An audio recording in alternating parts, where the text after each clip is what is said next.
A'udhu billahi minash shaitani rajim. Bismillahir rahmanir rahim. Allahumma salli ala Muhammadin wa ala ali Muhammad.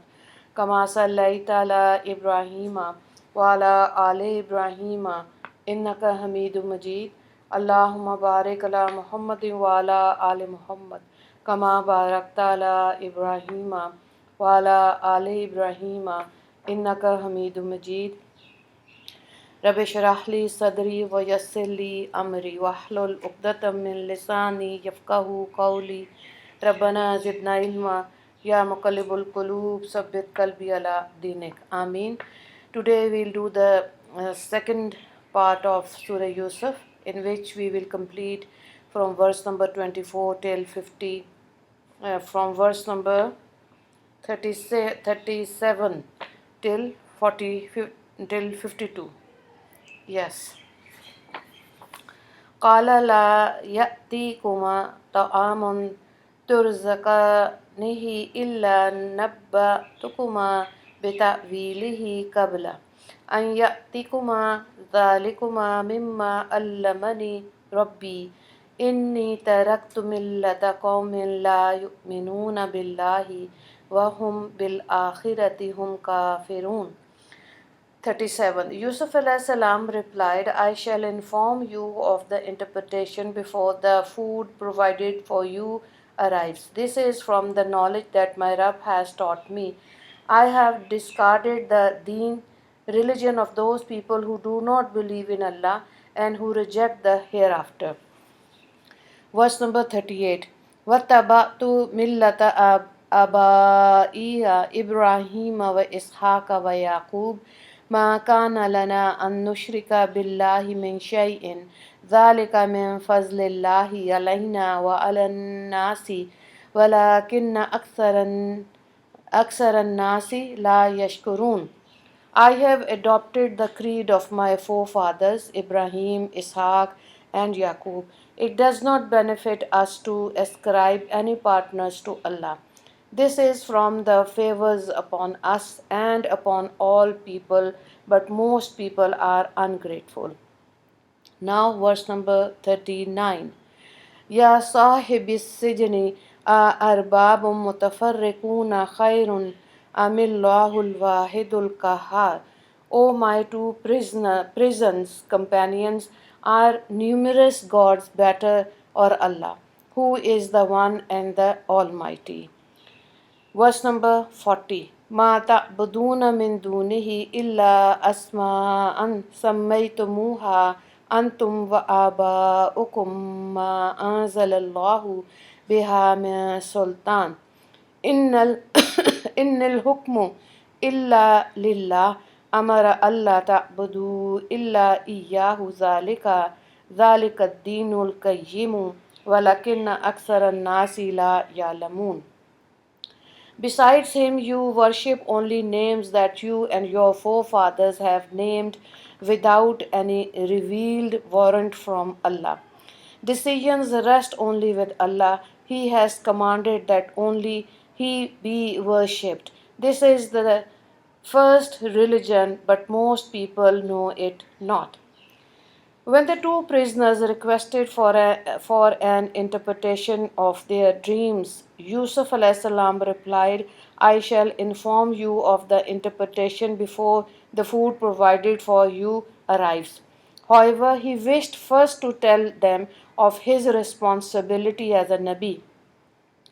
Any preacher understands that he requires to seek the perfect opportunity of his message. No occasion can be more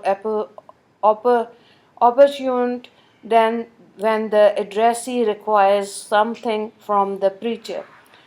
At such a moment, he is willing to accept almost anything. Although he seemed to be addressing the two new convicts, his message was directed at all those in the prison.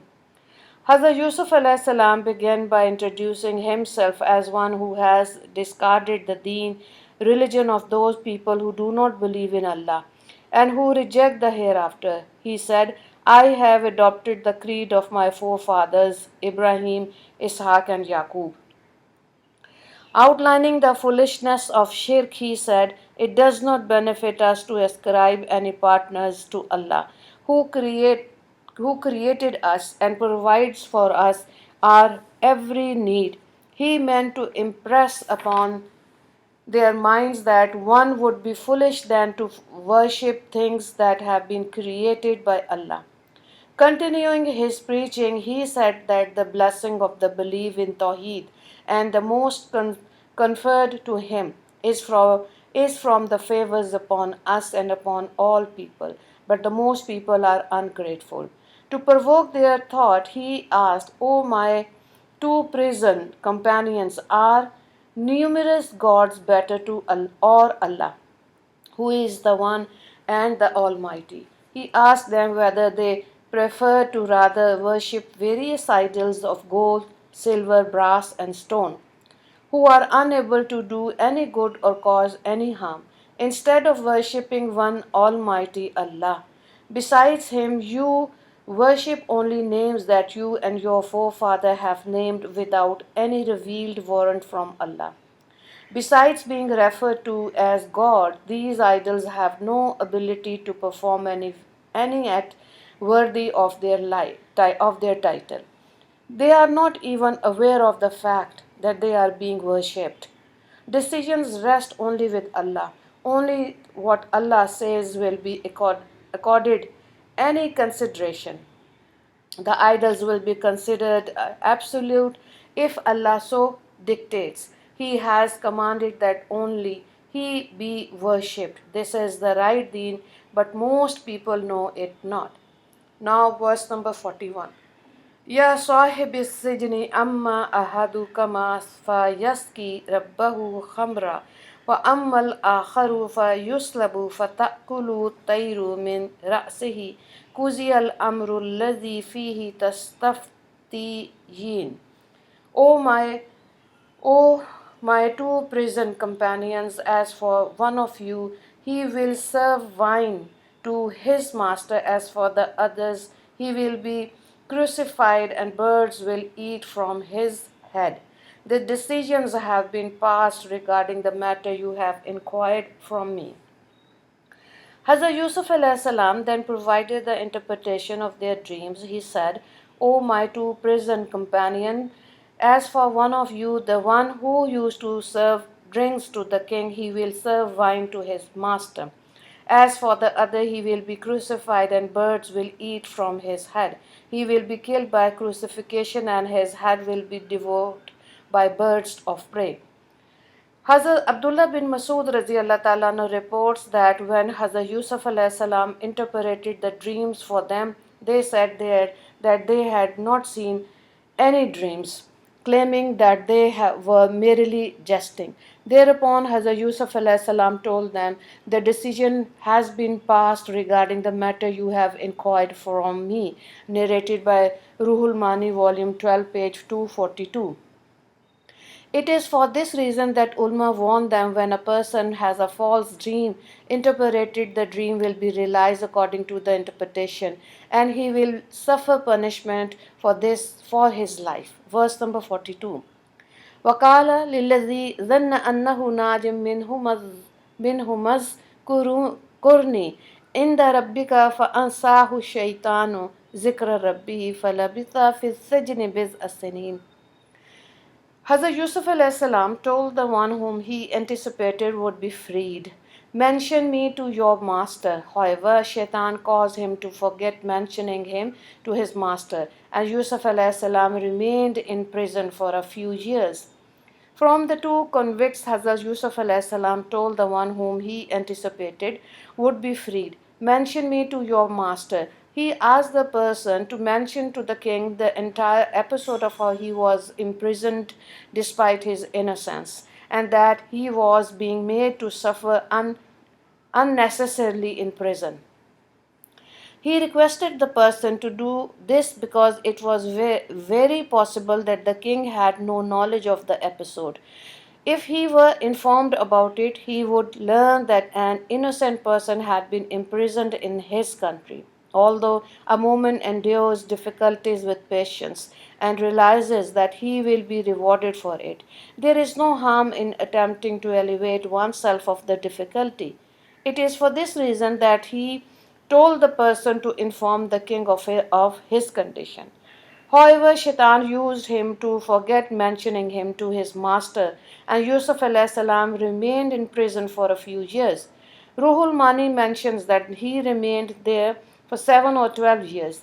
The Arabic word bidat, few, refers to figures that lie between 3 and 9, and Allah knows best. Verse number 43. وقال الملك إني أرى سبع بقرات سمان يأكلوهن سبع إجاف وسبع سنبلة خضر وأخرى يابسات يا أيها الملأ أفتوني في رؤيا إن كنتم لرؤيا تعبرون. And translation of verse number 43. The king said, I see in a dream 7 fat cows eating by 7 lean cows, and 7 green ears of corn and others that are dry. On my counselors, furnish an interpretation for my dream if you are indeed able to interpret dreams. Verse number 44. قالوا أضغاث أحلام وما نحن بتاويل الأحلام بعالمين. They replied, these are only confused dreams. We have no knowledge concerning the interpretation of confused dreams. Verse number 45. وقال الذي نجا منهما وادكر بعد أمة أنا أنبئكم بتأويله فأرسلون. They realized of the two convicts, recalling after a consideration period, said, I shall inform you of the interpretation, so send me to fetch an interpreter.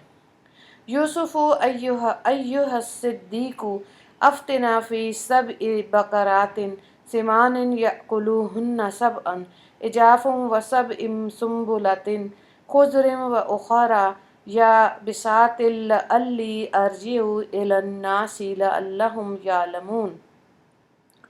O Yusuf, O most truthful, inform us regarding 7 fat cows being eaten by 7 lean cows, and 7 green ears of corn and others that are dry, so that I may return to the people that they be enlightened. Now, verse number 47. قال تزرعون 7 سنين دابا فما حصدتم فذروه في سنبله إلا قليلا مما تأكلون. He required, you will farm for 7 consecutive years, leave whatever crops you harvest in their ears, except what you require for eating. ثم يأتي من بعد ذلك 7 شداد يأكلن ما قدمتم لهن إلا قليلا مما تحسنون. Thereafter 7 difficult years will follow that will consume all you would have stored for them, except the little that you leave. Summa, verse number 49. Summa ya'ti min ba'di dhalika amun fihi yughasu nasu wa fihi ya'sirun. Thereafter a year will follow in which abundant rains will fall for the people, and they will distill juices. As a pretext to release Hazrat Yusuf alayhi salam from prison, Allah showed a dream to the king of Egypt. Therein he saw 7 fat cows being eaten by 7 lean cows, and 7 green ears of corn and other that are dry. Recounting the dream to his ministers and advisers, the king told them, O my counselors, furnish an interpretation for my dream if you are indeed able to interpret dreams. Unable to interpret the dream, they brushed it off as a meaningless jump of thought. Therefore, they replied, these are only confused dreams. We have no knowledge concerning the interpretation of confused dreams. Overhearing the discussion, the person who served drinks to the king recalled that Hazrat Yusuf alayhi salam was able to correctly interpret dreams. He therefore requested permission from the people to approach Hazrat Yusuf alayhi salam for the interpretation of the king's dream. This he did and returned to the king with the interpretation. The interpretation of the dream was the people he will harvest an abundance of crops for 7 consecutive years, as represented by the 7 fat cows and the 7 green ears of corn. Therefore, 7 years of drought would follow when all their reserved stores of grain would be depleted. This was indicated by the 7 lean cows eating the 7 fat ones and by the dry ears of corn. Together with the interpretation, Hazrat Yusuf alayhi salam also advised them concerning the measures they should take to prevent starvation. He told them that they should consume only what was necessary in the first 7 years. He advised them that the rest of the crops should be preserved in their ears so that they are not eaten by vermin. Thereafter, he told them, thereafter a year will follow in which abundant rains will fall for the people, and because of the abundance of crops, they will distill juices from the various fruits. The extraction of juices refers to the distilling of wine as well as the extraction of oil from various crops like olives and sesame seeds. Now I will recite from verse number 50 till 52. وقال الملك ائتوني به فلما جاءه الرسل قال ارجع إلى ربك فاسأله ما بال نسوة التي قطعن أيديهن إن ربي بكيدهن أليم. The king said, "Bring him to me." When the messengers came to Yusuf alayhi salam, he told him, "Return to your master and ask him what is the condition of the woman who cut their hands. Indeed, my Rabb is well aware of their plot." Verse number 51. قال ما خطبكن إذ راوتن يوسف عن نفسه قلنا حاش لله ما علمنا عليه من سوء قالت امرأة العزيز الآن حسحس الحق أنا راودته عن نفسه وإنه لمن الصادقين.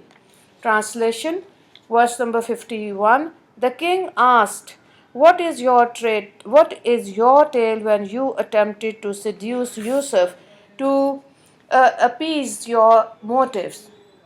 They replied, Allah is pure. We do not know of any evil in him. The wife of the minister said, The truth is now out. I attempted to seduce him to realize my motives, and he is of the truthful. Verse number 52. ذَلِكَ لِيَعْلَمَ أَنِّي لَمْ أَخُنْهُ بِالْغَيْبِ وَأَنَّ اللَّهَ لَا يَهْدِي كَيْدَ الْخَائِنِينَ. This was so that he may know that I did not betray him in his absence, and without doubt Allah does not promote the plot of betrayers. When the king heard of the interpretation and the advice, he realized that Hazrat Yusuf alayhi salam was definitely a learned person and he desired to meet him. He therefore sent a messenger to fetch him from the prison. However, when the messenger arrived at the prison, Hazrat Yusuf alayhi salam refused to accompany him to the king until the king summoned the woman who caused him to be imprisoned and learned the truth from them. Certain commentators have mentioned that the other women were also summoned because they used to encourage Hazrat Yusuf alayhi salam to comply with the bidding of the minister's wife. Other commentators maintain that they also tried to seduce him for themselves. Whatever the case, they were all summoned by the king. Narrated by Ruhul Mani, volume 12, page 335. When the king asked them to disclose the truth of the matter, they admitted that Hazrat Yusuf alayhi salam was innocent. By declaring Allah is pure, they meant to say that if they lead about Hazrat Yusuf alayhi salam, it would mean that Allah's knowledge of the incident was incorrect. Since Allah knew that he was innocent, Allah is pure from inaccurate knowledge. They admitted that Hazrat Yusuf alayhi salam was from the truthful when he made the statement to the minister, "It was she who tried to seduce me to attain her motives." When Hazrat Yusuf alayhi salam learned that he had been inaugurated in the king's court, he said that he prompted the investigation so that the minister may know that I did not betray him in his absence. And without doubt, Allah does not promote the plot of betrayers. There are two important points of wisdom behind the fact that Hazrat Yusuf alayhi salam did not come out of jail because before his day was cleared. The first was that his purpose as a Nabi entailed propagation and preaching. It is obvious that none would have been influenced by the preaching of someone who has a stigma attached to his name. People would then scorn his teaching, thinking him to be unfaithful to the same teachings. Every person should make an attempt to always clear his name of any suspicion, especially people who are known to be pious or holding some position in society. People are incorrect to merely brush off any suspicion on themselves by saying that the slanders will be punished for their slander. They should make a concerted effort to clear their names so that the stigma does not taint their reputation. If they do not do this, they will be casting people into further sin by giving them a greater opportunity to backbite. In addition, they will be unable to preach to people. The second wisdom was that Hazrat Yusuf alayhi salam knew from the time that he saw the dream as a child that Allah would be granting him a position of authority. It was therefore necessary that he remove all doubts about his reputation so that he could do justice to the post. In this way, he could serve the people without them harboring doubts against him. Hazrat Abu Huraira radiallahu ta'ala anhu narrates that Rasulullah sallallahu alayhi wasallam said, "If I had remained in jail as long as Hazrat Yusuf alayhi salam did, I would have immediately responded to the messenger." Narrated by Bukhari, Volume 1, page 478. Commentators have mentioned that Rasulullah sallallahu alaihi wasallam mentioned this out of humility, but would have done the same as Hazrat Yusuf alayhi salam did. Others mention that even though Rasulullah sallallahu alaihi wasallam would have immediately responded to the bidding of the messenger, this shows the virtue of Hazrat Yusuf alayhi salam in this single regard. Otherwise, on a general basis, the hadith does not grant Hazrat Yusuf alayhi salam superiority over Rasulullah sallallahu alaihi wasallam. Shah Ishaq Rahimullah has mentioned that Rasulullah sallallahu alaihi wasallam would have left the prison immediately because of his excessive desire to continue the responsibility of propagation. Wa akhiru da'wana alhamdulillahi rabbil alameen. Allahumma ighfir li muslimina wal muslimat wal mu'minina wal mu'minat. Assalamu alaikum wa rahmatullahi wa barakatuhu.